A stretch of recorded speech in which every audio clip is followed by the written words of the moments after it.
Yo, man, we in 2026.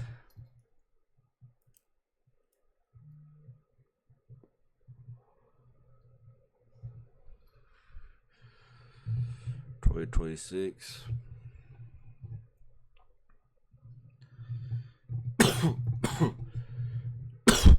2026 got good vibes. Everybody trying to say it's like 2016 all over again. I'm trying to use that to apply to like the energy, like the vibes, and thinking it's good. I like the perception of that, but not like in terms of living in the past and trying to bring it to the future. Just trying to carry that energy, that that freeing spirit, because I think that's what like a lot of people correlate with like that 2016 era. Like I feel like the song that encapsulates that time perfectly. Probably not saying that right, but perfectly is now I do what I want. Yeah, now I do what I want. Oh yeah, now I do what I want. Nigga, it's like when that song came out, everybody was just now I do what I want. Now, even if you knew you wasn't out here doing what you wanted, now I do what I want. Now I do what I want. Russ was averaging triple doubles. Bron and them with Kyrie went ahead and made a 3-1 comeback. Steph Curry changed the league. Niggas was wearing hoop shoes with regular fits.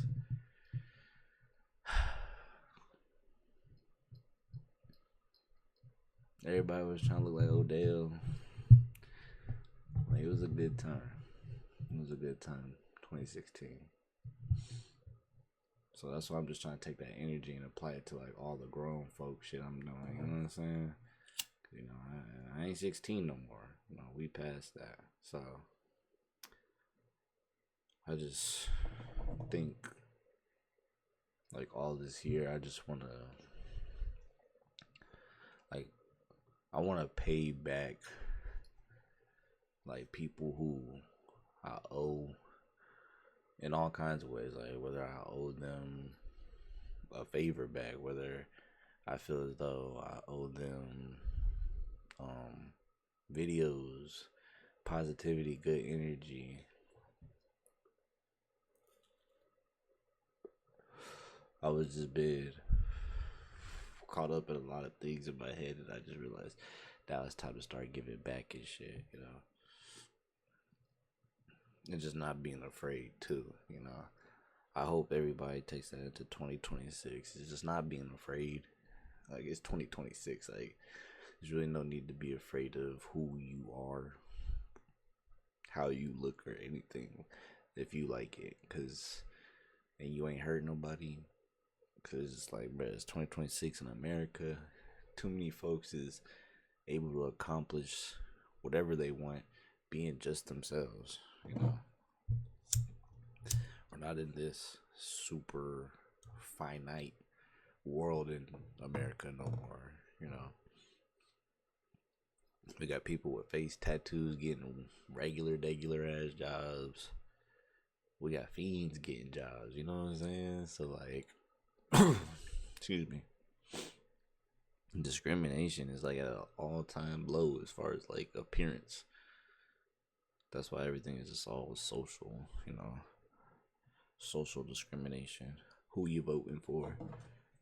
What side you leaning on? And all that. Like, we don't even get physically discriminated like that no more. And if you do, like, that's just some bigot shit, and you just dumb. Like, anybody who's, homosexual. I said homosexual. Homophobic, transphobic, like real deal misogyny or misogynistness or whatever the fuck. Like, you just stupid. Like, you too stupid to realize that there's a way bigger enemy that's just literally laughing, giggling, chuckling over the fact that you think, you're somebody because you get hundreds of thousands of views on just promoting separation and division and just negativity. Like so many of y'all got a problem with a certain side, but you don't want to have a conversation. And then you have such a moral high ground. You think because you think that you're what you view is so much morally higher. It's like, why would I even give someone a conversation? You know what I'm saying? You know, Malcolm X and John Martin Luther King, they were for conversation. Now Malcolm X, if he wasn't respecting the conversation, he was willing to take it there. But we had many civil rights leaders who understood the importance of just conversation, understanding that we just gotta, man, only light can push out darkness. And even though it's easy to be like, no, we gotta get our lid back, 50-50, eye for an eye. That's the generation we're in right now. Everybody believes eye for an eye. But if everybody kept doing an eye for an eye, we'd all be out here walking blind and in the dark. And the dark cannot remove the dark. Only the light can do that. It's hard being the light in this world. It is. It's hella hard. It's hard because it's just like it always feels like it's not worth it unless you are, I won't say one of the lucky ones, but more fortunate and blessed that when you're being a good person, a lot of good things are happening. It's destined in life that you can be a good person. You're going to go through tons of things still regardless, because good things and bad things happen every day. So it's going to be a part of your life in your way. I think it's just important that when holding on to your light, that you understand that, like, you do it because you don't need to stoop to the next person's level. You don't need to get your lick back because that's not even you. That you're not that type of person. Oh, that's how you moving? All right, I'm cutting this off. Oh, that's how you moving? I'm gonna keep my distance. Oh, that's how you moving? Damn, that's unfortunate, but it is what it is. I'm moving on. I don't need to do what you did. I don't need to try to force leverage on you. I don't need to try to manipulate you. I don't need none of that.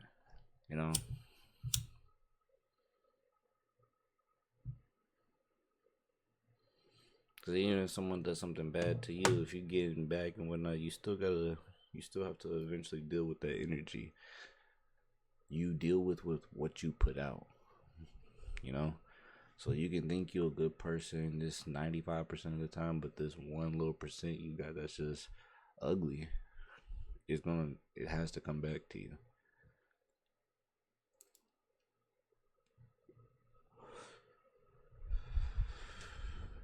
It's important to understand that the way we're living right now in life, and it's always been this way, is we are mirrors of what our perspective is.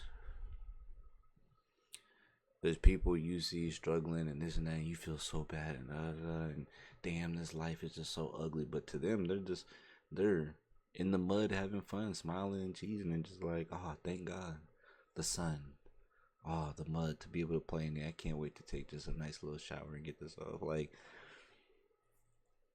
the perspective changes everything. It changes everything, and I think the number one focus you have to handle when you want to start knocking down, essentially, when you want to start removing negativity from your mind, it starts with and improving your perspective to be something more positive and see the better in things and be optimistic. You have to remove comparison, because I'm big on remembering small phrases that I feel like hit super hard.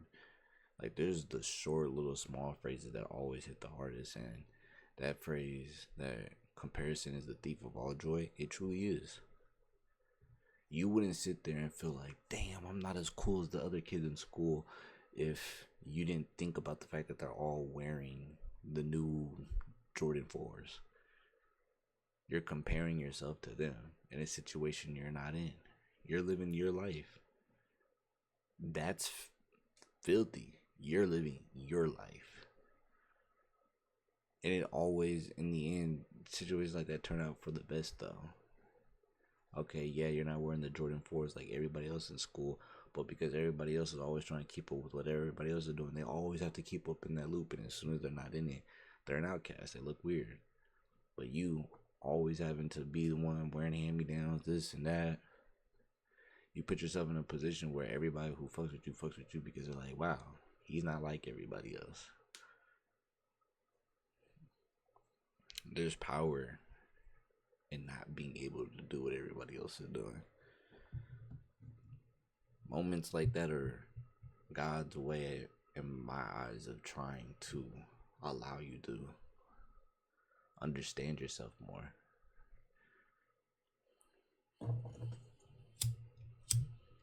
And I think that a lot of people, sometimes you gotta just understand it's just not your time to like fit in yet. Like that's what I'd be thinking, because I'm just like, bro, nah, a lot of these things that I find myself in these situations, I'm like, I know I want to make it reverse to where I'm the one of leverage and I'm the one of significance. Because I'm the one that makes shit lit. That's the thing. I make shit lit.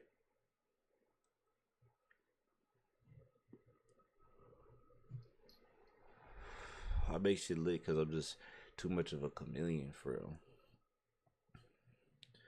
You know what I'm saying? And that's why I say there's the power in not being regular. The regular thing is when you go to elementary school, then you go to the middle school that everybody goes to, and everybody goes to high school together, and you guys graduate, and you know like a good amount of people because you grew up like in the same town.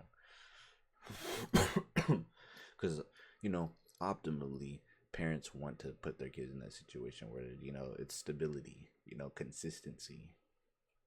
Well, I grew up every year until I was like in the sixth grade. No, until I was in the seventh grade. Every year I went to a new school. Every year. Every year I went to a new school. New school. New school. New school. So because of that, I always had to make a new best friend. You know what I'm saying? When you're a young kid, you always want your best friend. I always had to make me a new one. I always had to just make friends again. So I learned the skill of being friendly with people easy. And then on top of that, nigga, now I'm handsome. I done glowed up. What the hell? I'm handsome. Chocolate, skin smooth. I can dance. I can make a beat. I can freestyle something real quick. You know what I'm saying? I can do a little comedian shit. I can cook. I can cater some shit. I clean. You know what I'm saying? I'm emotionally intelligent.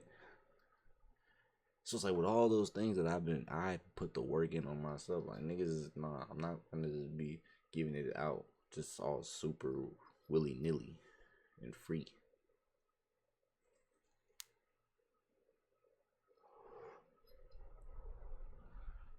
But a lot of times when you do that shit for free, that's when you make the most impact. You know.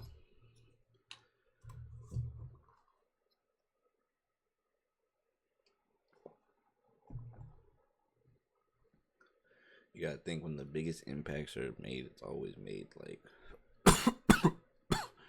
in that in that light. You know what I'm saying? Impact is made when you're doing shit just out of your heart. When you're just being you. Cause at the end of the day, we all on a wavelength that when we feel something very genuine, it pulls on our heartstrings. You know what I'm saying? When you got a heart.